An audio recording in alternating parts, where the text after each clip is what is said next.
India TV YouTube channel को subscribe करें और बेल आइकन दबाएं।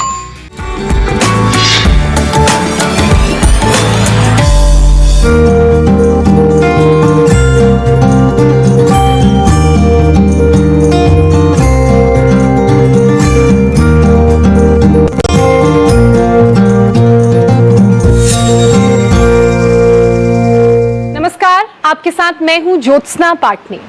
आज है 21 जून 2021। आज कोई आम दिन नहीं है, आज है उत्सव का दिन, योग के उत्सव का दिन।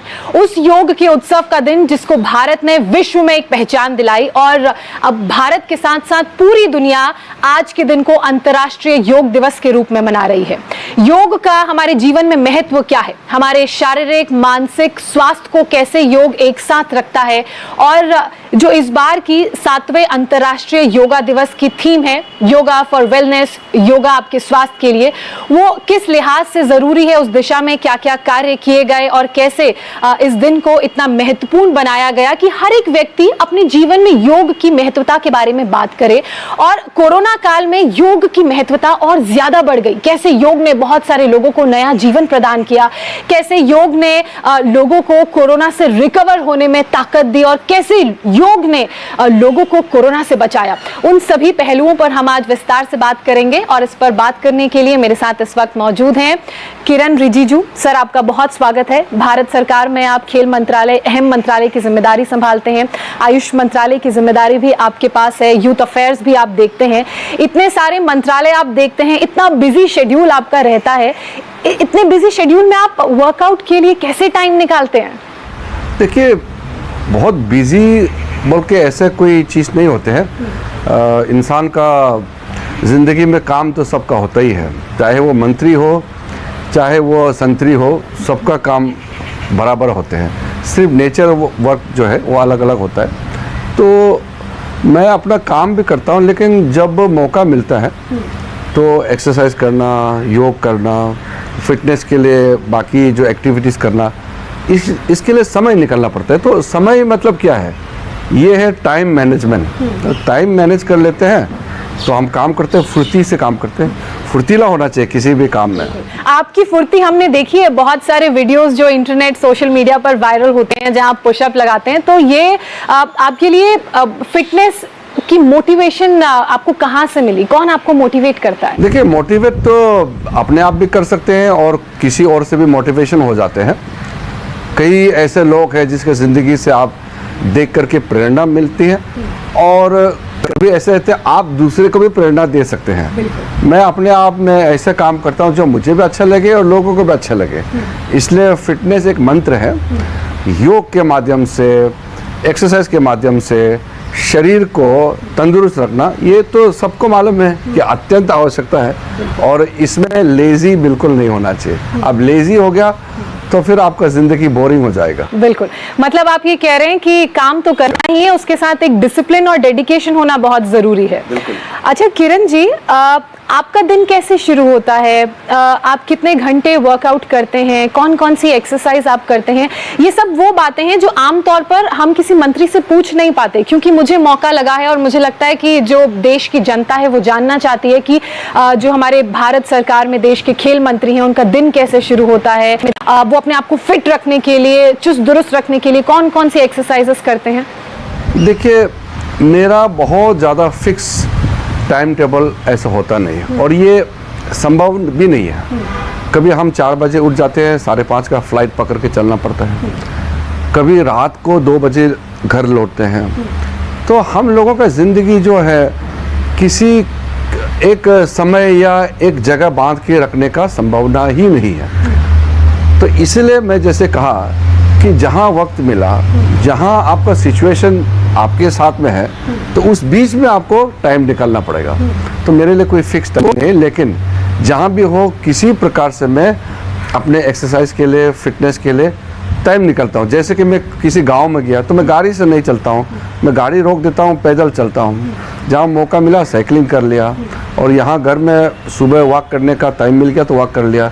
योग जहाँ मौका मिला योग कर लिया, और कोई इवेंट जाता हूँ तो मैं ज़रूर कहता हूँ कि योग करवाइए। जैसे स्पोर्ट्स का कोई इवेंट होता है, पुलिस का कोई कार्यक्रम होता है, आर्मी का होता है, तो सुबह सब योग का कार्यक्रम रखते हैं तो उसमें मैं सम्मिलित होकर के योग कर लेता हूँ। तो इस तरह से अपने ज़िंदगी को एक परिस्थिति के अनुसार मैं उसमें डाल के काम करता हूँ। क्योंकि आप जो मंत्रालय संभालते हैं, जो आपका वर्क ऑफ नेचर है, उसमें मेंटल स्ट्रेस बहुत होता है, तरह तरह के लोगों से मिलना, फिर ऑपोजिशन के सवाल, तमाम तरह के सवाल और इल्ज़ाम उस तरफ से। तो आप अपने मस्तिष्क को, अपने दिमाग को शांत कैसे रखते हैं? क्या आप प्राणायाम भी करते हैं? देखिए, प्राणायाम थोड़ा सा वो हो गया कि कंसंट्रेशन के लिए वो एक थोड़ा गहराई से आपको करना पड़ेगा, तो वो भी हम करते हैं। लेकिन मैं बहुत साधारण किस्म से अपना वर्कआउट या अपने जो तौर तरीके को रख करके चलता हूँ, बहुत ही साधारण। मेरे ज़िंदगी में कॉम्प्लिकेशन नहीं आते हैं, इसलिए मेरा कार्य को भी मैं सिंपल रखता हूँ। ऑफिस में काम करना या मैं जब कुछ बोलता हूँ तो भी मैं बहुत ही कठिन बातों को नहीं बोलता हूँ, बहुत साधारण बात को बोलता हूँ। तो ये मेरे ज़िंदगी में भी इसी तरीके से मैं काम करता हूँ। इसलिए मंत्री होने के नाते स्ट्रेस जो होते हैं वो तब होते हैं जब बिना मतलब का कोई आपको जैसे क्रिटिसाइज करते हैं या मेरा कोई गलती नहीं है, बिना मतलब को किसी ने कुछ कह दिया तो उसको अगर ठीक नहीं करेंगे तो बदनाम हो जाएंगे। जैसे किसी खिलाड़ी को हम ध्यान रखते हैं, कुछ घटना हो गया तो लोग सोचते हैं कि वो सरकार ने ध्यान नहीं दिया, तो उसको ठीक करने के लिए जो कार्य करना पड़ता है उसमें थोड़ा सा स्ट्रेस होता है। और कभी पॉलिटिकल इशू में थोड़ा स्ट्रेस होता है जब हम लोग प्रधानमंत्री जी के नेतृत्व में बहुत साफ मन से काम कर रहे हैं, तो उसमें एलिगेशन लगाते हैं कि बीजेपी वाला ये कर रहे हैं, सरकार गलत काम कर रहे हैं। अगर सही काम को क्रिटिसाइज करे तो फिर अच्छी बात है। अगर जो गलत काम हुआ ही नहीं है उसमें बदनामी कराने का कोशिश करते हैं तो उसमें थोड़ा स्ट्रेस होता है, क्योंकि उसको क्लैरिफिकेशन देना पड़ता है बिना मतलब का। ये होता है राजनीति में, हम डेमोक्रेसी हैं तो लोकतंत्र में ये सब तो चलेगा, लेकिन उसको मैनेज भी करना पड़ता है। बिल्कुल। अच्छा किरण जी, मैं ये तो बात हुई वेलनेस की, फिटनेस की, योग की, प्राणायाम की। इससे एक कदम आगे बढ़ूं तो सेहत के लिए अच्छा और पौष्टिक आहार भी बहुत ज़रूरी है। आप क्या खाते हैं? आपकी एक हेल्दी डाइट, हेल्दी थाली में क्या क्या चीज़ें रहती हैं? देखिए, खाने पीने में मुझे कोई समस्या नहीं है, क्योंकि जिस देश में जाता हूँ उसी देश का ड्रेस पहन लेता हूँ। तो ये मैं बाकी साथियों को भी कहता हूँ कि खाना पीना को लेकर के बहुत ज़्यादा जो कहते हैं ना फसी होते हैं, बहुत ही चूज़ी होते हैं, उसमें मज़ा नहीं आता है। आप जो मिले उसको खा लेना चाहिए। जैसे कि जो मैं नहीं खाता हूँ, मान लो जैसे मेरे परिवार में, मैं उदाहरण दे रहा हूँ कि बहुत जंगली मांस वगैरह खाने का हमारे घर में नियम नहीं है। और जैसे कि हमारे गांव में, मेरे घर में मटन नहीं खाते मेरे घर में, तो क्योंकि वो एक ट्रेडिशनली प्रैक्टिस करते आए हैं कि ये चीज़ खाना है, ये चीज़ नहीं खाना है।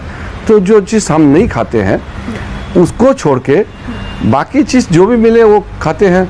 और खाना पीना जो है ना थोड़ा सा सिंपल रहे तो ज़्यादा अच्छा है, तो आपका शरीर के लिए भी अच्छा है। और मैं बहुत लाइट खाता हूँ, फल वगैरह मिला और सब्जी मिला तो मैं वही खा लेता हूँ। थोड़ा सा मकई, गांव में तो मक्की खाते हैं हम लोग। चावल, मेरे गांव में तो चावल तो बिल्कुल नहीं के बराबर गांव का है। खाना क्योंकि आप मैं लाता हूँ यहाँ, सिस्टर स्टेट से आते हैं, मैं वही पूछ रही थी, यहाँ उपलब्ध हो जाता है या आप स्पेशली लेकर आते हैं? मक्की का जो रोटी है यहाँ पंजाब हरियाणा तरफ में खाए जाते हैं। हाँ। तो इस प्रकार का हमारे गांव में भी मक्की का हम लोग खाते हैं, बहुत चीज़ें मक्की से बहुत चीज़ बनाते हैं, उसको खाते हैं। तो अरुणाचल प्रदेश में जब आप नीचे की ओर जाएंगे, जो गर्मी इलाका है, वहाँ चावल खाते हैं और सब्जी तो सब प्रकार के होते हैं। हमारे गांव थोड़ा सा ऊंचा में है तो वहाँ चावल नहीं होते हैं, तो हमारे वहाँ मक्की होते हैं और बाजरा वगैरह जो होते हैं, तो उसका टेस्ट अलग ही होता है। तो वो स्वाद आपको दिल्ली में मिलता है? दिल्ली में नहीं मिलता है, लेकिन हम वहाँ से मंगाते हैं अपने गांव से, तो वो खाते हैं, तो बहुत मज़ा आता है। बिल्कुल, ये तो हुई आहार की बात। जैसा कि आपने कहा भी, सादा आहार उच्च विचार, और यही आपकी सोच है जीवन को लेकर और स्वास्थ्य को लेकर। हमने भारत के जो लेजेंड कहें, सितारा कहें, मिल्खा सिंह जी को खो दिया। उनका एक सपना था। मैं आपका ट्विटर हैंडल पर ट्वीट भी पढ़ रही थी और आपकी जब उनसे पहले भी बात हुई तो उन्होंने उस सपने का जिक्र किया था तो आपने उन्हें वादा किया है वो सपना पूरा करने का। तो ओलंपिक्स भी नज़दीक हैं अगले महीने, तो हम क्या उम्मीद करें? वो बहुत ही महत्वपूर्ण बात आपने जिक्र किया। मिल्खा सिंह जी से जब मैं आखिरी बात हुआ था तो उन्होंने मुझे कहा था, किरण जी, उनका सपना जो है कि ओलंपिक में भारत को एथलेटिक्स में मेडल जीतना, वो पूरा नहीं हो पा रहे हैं। तो उन्होंने अपनी इच्छा जाहिर किया कि उनके जीते जी देखना चाहते हैं कि कोई भारतीय ओलंपिक में मेडल जीते एथलेटिक्स के फील्ड में। रोम ओलंपिक्स में वो बहुत ही फ्रैक्शन ऑफ सेकंड से छूट गए थे, 0.0। हाँ, तो उसका मलाल रहे और वो आज हमारे बीच में नहीं रहे। तो इतने साल बाद भी एथलेटिक्स में भारत क्यों मेडल नहीं जीत पाते हैं? तो मेरे दिल में भी ये सवाल है। तो मैंने मिल्खा सिंह जी को वादा किया कि इस देश का खेल मंत्री होने के नाते एथलेटिक्स में बहुत जल्द भारत ओलंपिक्स में मेडल लेकर के देश को और मिल्खा सिंह जी का सपना को पूरा करेंगे। अच्छा किरण जी, इसी बात को मैं थोड़ा सा और आगे ले जाती हूँ और आम जन से जोड़ती हूँ। योगा का महत्व हम सबको मालूम है, लेकिन अपने बिजी वक्त में हम लोग इसे प्रैक्टिस नहीं कर पाते हैं। लेकिन कोरोना ने जब जिंदगी की रफ्तार को थाम दिया, थोड़ी धीमी हुई, तो हमें इसका महत्व अपने जीवन में समझ में आया। तो आप हमारे युवाओं को क्या संदेश देना चाहेंगे? वेल बीइंग, फिटनेस, योगा कितना ज़रूरी है उनके लिए? देखिए, हमने एक फिट इंडिया कार्यक्रम चलाया है।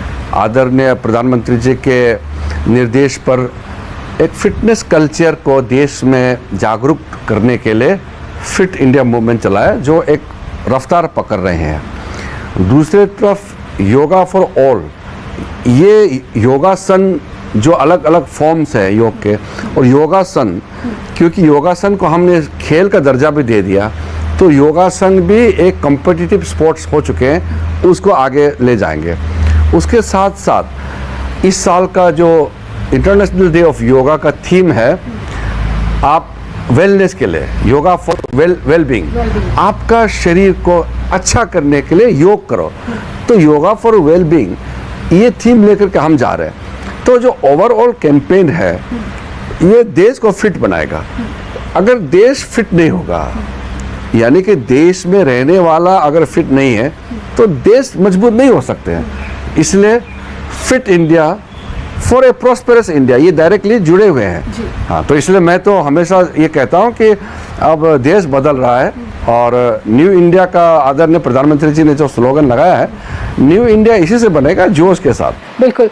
आपने ट्विटर पे बहुत सारे क्रिकेटर्स, सेलिब्रिटीज, पॉलिटिशियंस को टैग किया है और उन्हें चैलेंज दिया है। तो क्या आप देश की जनता को भी कोई चैलेंज देना चाहेंगे आज अंतर्राष्ट्रीय योग दिवस के मौके पर? देखिए, अंतर्राष्ट्रीय योग दिवस ये पूरा दुनिया का एक महोत्सव बन चुका है। योग भारत का देन है दुनिया के लिए, लेकिन ये अंतर्राष्ट्रीय दिवस है। इसमें हर भारतीय योग को कितने जोर से फैला सकते हैं, कितने प्रचार कर सकते हैं, साथ साथ खुद भी योग करें, ये अपने आप से चैलेंज करें। क्योंकि हम खुद योग नहीं करेंगे और हम कहेंगे दुनिया को योग करो, तो वो ठीक नहीं है। मेरा खास करके युवाओं को कहना चाहता हूँ कि आप समय को नष्ट ना करें, फिटनेस के लिए, योगा के लिए ज़रूर समय दें। और हमारे बुजुर्ग जैसे मिल्खा सिंह जी हमारे बीच से चले गए, 91 एज में भी वो इतना फिट थे। तो कोरोना होने का बाद उसका बहुत कमज़ोरी आ गए थे शरीर में, बहुत फिट थे, फिटनेस का वो मास्टर थे। इस तरीके से जब तक जिए, फिट से जिए, मस्त से जिए। अच्छा किरण जी, मैं योगा की बात करूं, लगातार हम बात योगा की कर रहे हैं, उसके महत्व की कर रहे हैं, कैसे उसने जीवन बदल दिया है। और इंडिया टीवी भी पिछले लगभग 1.5 साल से योगा के महत्व को जन जन तक पहुंचा रहा है और लाखों करोड़ों दर्शक रोज हमारे साथ सुबह स्वामी रामदेव के साथ योगा करते हैं, उसके महत्व को समझते हैं और अपने आप को न सिर्फ उन्होंने कोरोना से बचाया है बल्कि और भी बहुत सारी बीमारियों से बचाया है। तो इंडिया टीवी, स्वामी रामदेव की कोशिश यही है कि और घर घर तक योगा को हम पहुंचाएं, हर कोई योगा की बात करे, योगा एक स्टेट ऑफ माइंड हो भारतवासियों का, विश्ववासियों का। मैं आपसे ये समझना चाहूंगी कि अब ऐसे में एक पड़ाव हो गया योगा, लेकिन जो दूसरा अहम पड़ाव है वो है वैक्सीन। तो वैक्सीन को लेकर आप क्या संदेश देना चाहेंगे और क्या आपने वैक्सीन लगवा लिया? देखिए, वैक्सीनेशन का जहाँ तक सवाल है, बहुत कम देश है जिन्होंने इस तरह का खोज करके डॉक्टरों ने, वैज्ञानिकों ने वैक्सीन को सामने में लाया और भारत उन चुने कुछ देश है जो ये वैक्सीन हमने प्राप्त कर पाया। अब ये वैक्सीनेशन का जो प्रोसेस है हर जन तक पहुँचे, ये हमारा प्राथमिकता है।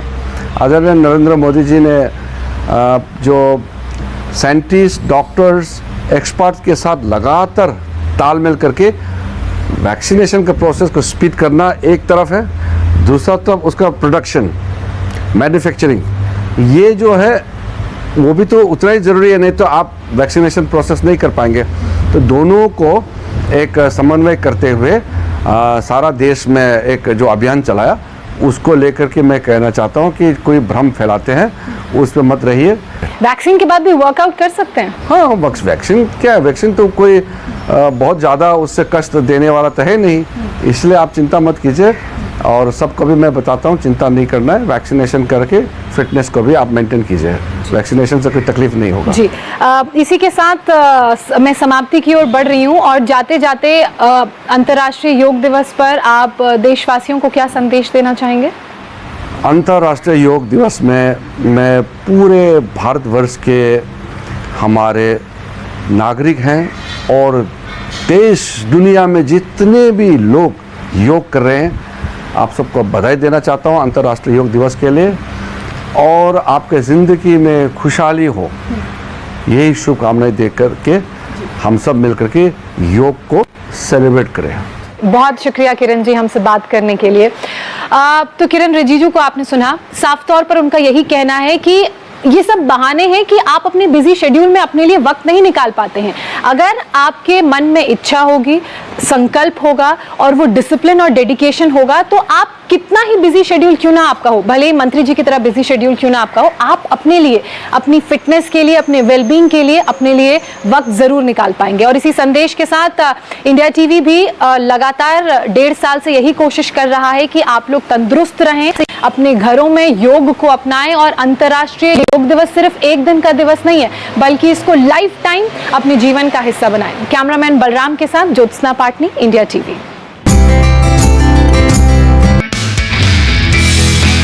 नमस्ते, मैं हूं मीनाक्षी जोशी। वीडियो और खबरों से अपडेट रहने के लिए India TV YouTube channel subscribe करें, बेल आइकन दबाना ना भूलें। जुड़े रहें इंडिया टीवी के साथ।